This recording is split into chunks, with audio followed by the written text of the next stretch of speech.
When the pandemic first launched, we made sure that we had implemented all the necessary protocols in place to make sure that people felt safe and protected on board the airplane. How does an airline manage to go bankrupt twice in less than a year? Well, Spirit Airlines just pulled it off. This isn't just another post-pandemic sob story. This is about $1 billion of debt, some shocking mismanagement, and a huge gamble that blew up in their face. The airline that built its name on rock-bottom fares has seen its stock go into a nosedive, plummeting by over 90%, while its rivals found their footing. So let's break down the truth that Spirit Airlines really doesn't want you to know. For a long time, Spirit was the undisputed king of no frills flying in America.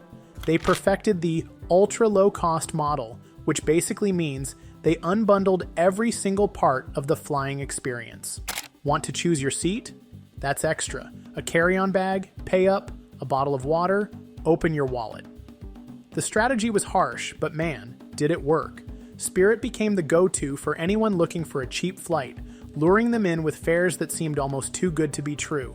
This model fueled crazy growth, making Spirit a force to be reckoned with, and for a while, one of the most profitable airlines in the sky. But that golden age is officially over. The first real signs of trouble started when the world of travel changed. The pandemic didn't just ground planes, it shifted what customers wanted. Suddenly, the pure, no-frills model of packing people in like sardines wasn't so appealing. Travelers started looking for more comfort and a better experience. To make things worse, Spirit made a critical mistake. While it was struggling, legacy carriers like Delta and United spotted an opening. They rolled out their own bare-bones, basic economy tickets, competing directly with Spirit on price, but with the bonus of a bigger network and the option to upgrade. Spirit was getting squeezed from every direction. A potential lifeline appeared with a $3.8 billion merger with JetBlue, but a federal judge blocked it over concerns it would hurt competition. That failed deal, plus another rejected offer from Frontier, left Spirit out in the cold and dangerously exposed. With no buyout coming, everyone's attention snapped back to Spirit's own disastrous finances. The airline has lost over $2.5 billion since the start of 2020 and is staring down more than $1 billion in debt payments. This isn't just a bad quarter, it's a complete financial meltdown. In late 2024, Spirit filed for Chapter 11 bankruptcy.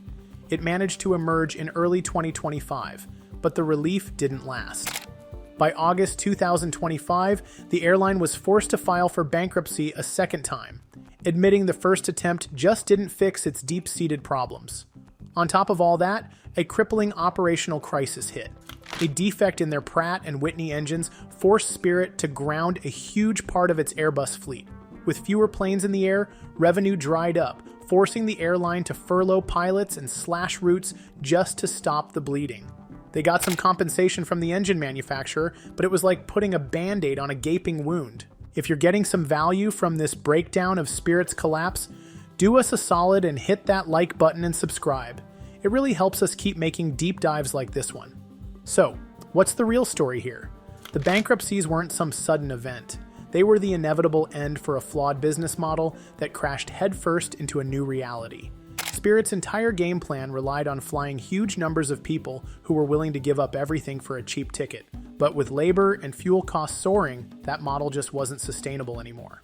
While its competitors were diversifying with premium cabins and loyalty programs, Spirit was stuck. Any attempts to rebrand or offer more perks were too little, too late. The company itself even admitted there was substantial doubt it could stay in business. The first bankruptcy in November 2024 was a Hail Mary to restructure its debt, but the second one in August 2025 was an admission of total failure, kicking off what they're calling a comprehensive restructuring of the entire airline. For now, Spirit says it will keep flying and that your tickets and points are still good. But the airline is going to look completely different.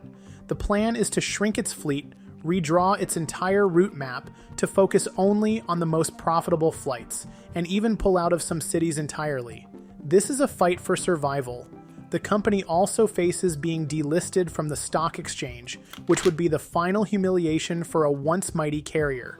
The question isn't if the old Spirit can be saved, but if any version of it can survive in an industry that seems to have left it behind. Spirit Airlines' spectacular failure is a story of massive debt, poor decisions, and a business model that simply broke under pressure. It's a cautionary tale for any industry, showing that it's not enough to just be busy, you have to be profitable. Those bright yellow jets might still be in the air for now, but they're a shadow of their former selves.